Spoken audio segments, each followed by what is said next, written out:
ए मंत्र तमे होंद हवा रटन करता रहशो तो अंदर तमारो मन मेल धोरातो जाशे। जब मेल धोराई गयो तेदी तमने बुद्धि प्राप्त थशे।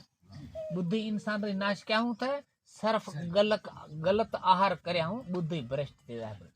ठीक से तो उ हारू करे बुद्धि प्राप्त थशे। बुद्धि जदी प्राप्त थई तेदी इंसान रे मने बोलवा मंडशे के जी और आम हाथ जोड़ीने उभो छे। तो तमे हजमी गया के इया ने मन रो मेल धोरणो और बुद्धि प्राप्त थई।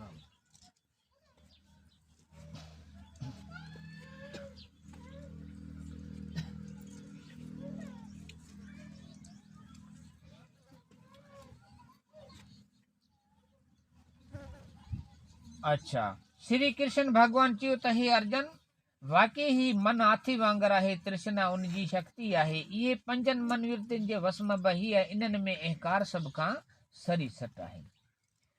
जे हाथी आकुश वसीले वस में थींदो आहे त अहिड़ी तरह ही मन रूपी हाथी ऐं ज्ञान रूपी आकुश वस में ईंदो आहे।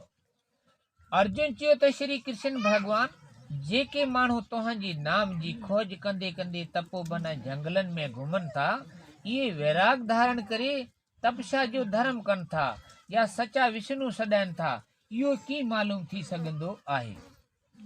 श्री कृष्ण भगवान चयो त हे अर्जुन जेके मुंहिंजी नाम जी खोज कन था ये सन्यासी चवन था। ये पंहिंजे मथे ते जटाऊं ॿधनि था या बिस्मी लॻाइनि था पर मुंहिंजो इन्हनि सां को वास्तो कोन्हे छो जो इन्हनि जे अंदरि अहकार आहे उन लाइ इहे मुंहिंजो दर्शन बि नथा पाइनि। ठीक है मिसाल बड़ाई में कर्या केदी। ठीक है केदी मना बड़ाई में करे करो काळो वाहन किथे से